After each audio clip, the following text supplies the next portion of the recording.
GSTR 2B और purchase register match नहीं हो रहा है। ये वीडियो आपके सारे डाउट्स क्लियर करेगा। Welcome to my YouTube channel friends, जहां हम एक्सेल के थ्रू अकाउंटिंग और जीएसटी का काम आसान बनाते हैं। आज के वीडियो में हम बात करने वाले हैं जीएसटीआर 2B रिकंसिलिएशन के बारे में। स्टेप बाय स्टेप कैसे आप एक्सेल में सप्लायर डेटा और 2B डेटा को मैच कर सकते हैं। Whether you are CA, accountant या बिजनेस ओनर, ये वीडियो आपके लिए काफ़ी हेल्पफुल होने वाला है।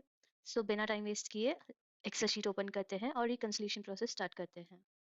हम यहाँ पे कॉपी पेस्ट करेंगे डेमो इनवॉइसेस। इनवॉइसेस आप देख रहे हैं वो डेमो पर्पस के लिए लिए हैं। चलिए स्टेप बाय स्टेप समझते हैं। अब यहाँ पे मैंने एज पर इनवॉइसेस बुक्स के हिसाब से मैंने यहाँ पे उसके ऑपोजिट लिख दिया as per 2A and IGST CGST SGST। Same उसके डिफरेंसेस के लिए मैंने कॉलम्स में लिख दिया है। एंड एज पर 2A के हिसाब से मैंने लिखा है उसके ऑपोजिट एज पर बुक्स में हमारे पास क्या अवेलेबल है। इस कॉलम में हम भी लुकअप फार्मूला लगाएंगे जो जीएसटीआर 2A शीट से डेटा मैच करेगा। इनवॉइस नंबर के बेसिस पर इससे हमें पता चलेगा कि बुक्स में कितना इनवॉइसेस 2A में अवेलेबल है या नहीं। So let's start the formula. V lookup value will be invoice number. इसको हम लॉक कर देंगे through F4। So F4 is हमें सिर्फ लॉक करना है बी कॉलम। सो हमने बी कॉलम को लॉक कर दिया है। नेक्स्ट कॉमा देन टेबल अरे। टेबल अरे में हम सेलेक्ट करेंगे एज पर 2A वाला invoices.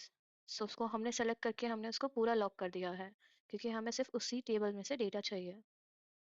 Comma column index will be invoice number is one column then we need IGST का amount. So 1 2 3 4 5 6। So IGST six column में आ रहा है एज पर टेबल अरे जितना हमने सेलेक्ट किया है। एंड ट्रू अप्रॉक्सीमेट मैच हमको चाहिए। इसका मुझे डेटा मिल गया है। ये हमारा 2A में अवेलेबल है जहाँ की हम यहाँ पे देख सकते हैं invoice 101 ABC traders 1 July and the IGST amount is 1800।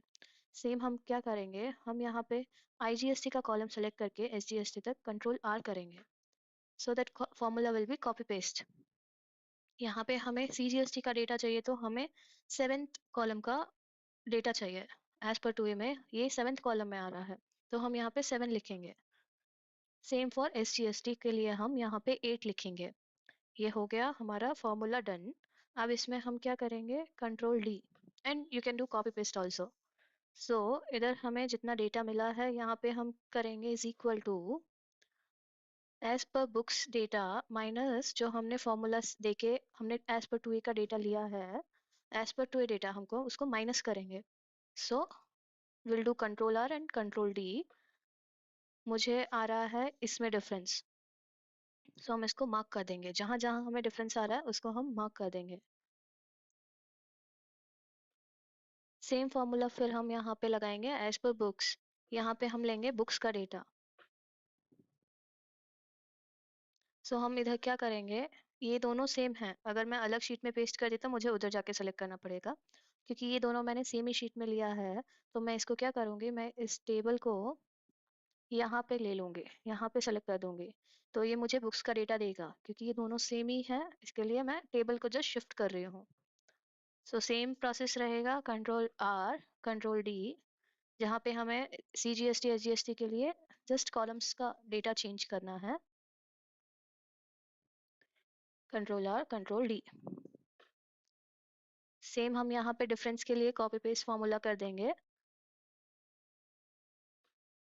सो हमें यहाँ पे डिफरेंस जा रहा है, उधर हम मार्क कर देंगे। ठीक है, आप यहाँ पे आके लिख सकते हैं रीमार्क्स। जहाँ पे आपको कुछ डाउट है या क्या चीज़ का डिफरेंस है उसमें आप रीमार्क्स लिख सकते हैं। तो अभी हमारा फर्स्ट इनवॉइस है इनवॉइस नंबर 105 जो कि 2B में नहीं है। मतलब ये invoice which is not reflecting in 2B। So what we will do is यहाँ पे हम रिमार्क्स में लिख देंगे this invoice is not in 2B। Same for these two जहाँ पे नॉट एप्लीकेबल शो हो रहा है, invoice number 109 and invoice number 110, वो 2B में नहीं आए हैं। So it is not in 2B। तो first we will clear the as per books वाला पार्ट। इसमें मुझे 90 रुपीज़ का डिफरेंस आ रहा है। तो इसको हम अलग अलग से मार्क कर देंगे क्योंकि इसमें GST अमाउंट मिसमैच है। तो क्यों है, या तो मैंने बुक्स में रॉन्ग लिखा है, कुछ भी एनीथिंग कुछ भी पॉसिबल हो सकता है।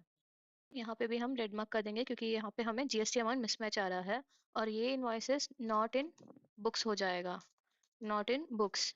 सी हमें इनवॉइस लेके हमें टैली में रिकॉर्ड करना है, simple. these three yellow marks invoice we have to record in tally, so ये हमारा डेटा ऐसे reconcile होगा two B. It is very easy to do. Just एक VLOOKUP का फॉर्मूला लगाना है। Make sure your invoice number is matching with two B, और books का इनवॉइस नंबर मैच होना चाहिए बस।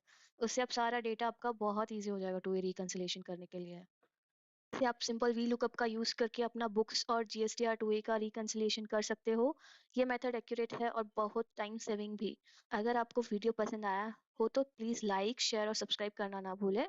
मिलते हैं नेक्स्ट वीडियो में, जिसमें GSTR टू बी रिकंसिलिएशन रहेगा, but not VLOOKUP. It is through pivot table. That is more easy to do. Thank you so much.